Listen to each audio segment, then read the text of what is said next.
Welcome, one and all, to cyclotourism without mercy, masquerading as bike racing without mercy. And as promised in the last video, I've been busy editing.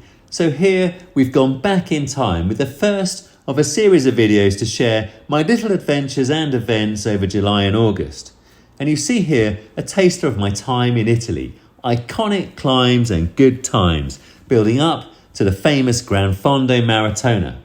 And over the next couple of months, I'll share a series of videos and vlogs, some short, some longer, some beautiful, and even hopefully a couple informative.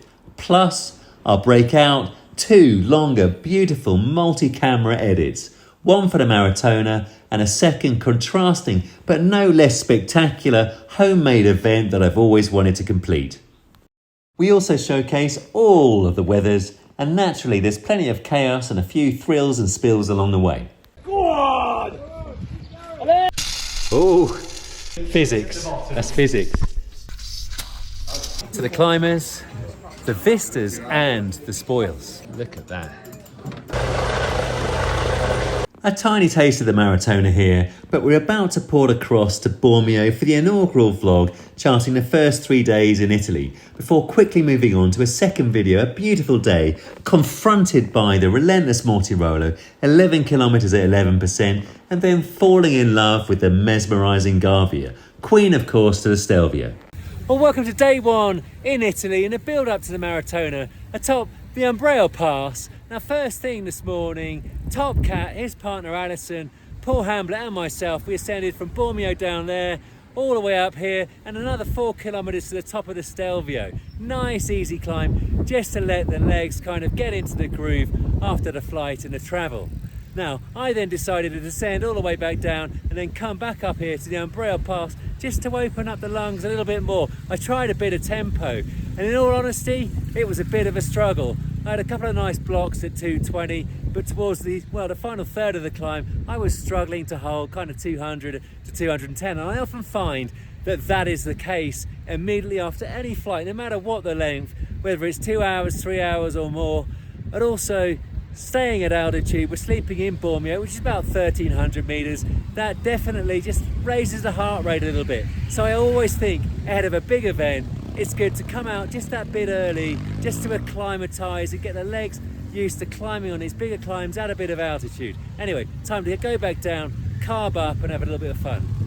For the Gran Fondos with the big climbs, there's 2 tips that I am resolute on. Number 1, nice gearing. A 34 in a rear is going to help the cadence when you get fatigued, makes a difference. Number 2, if you can acclimatise to the altitude pre-event, again you'll see a tangible improvement.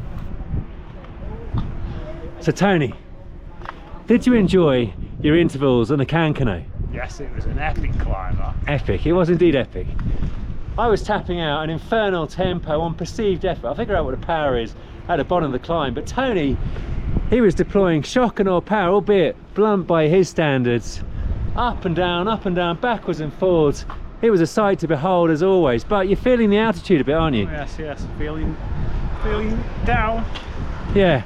We're hoping day 3 is going to usher in an age of acclimatization with the altitude. Anyway, that Cancano is a proper gem here, right near Bormio.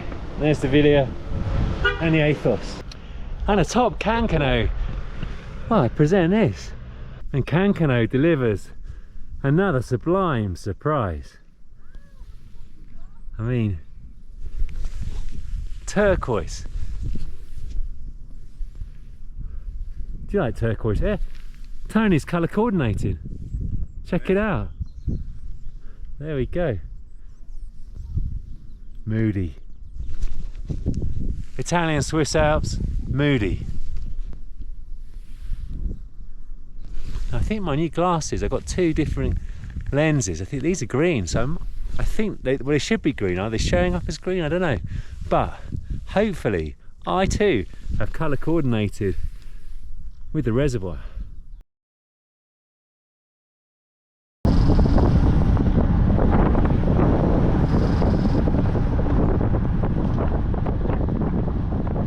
You join Paul, Tony and I en route to the beast that is the Mortirolo, starting from Maso di Valtellina. and I hope that you're going to enjoy seeing what lurks inside its forest in the next video. But for now, I'm sure we can all agree that days like these make Zwift so much sweeter in the winter.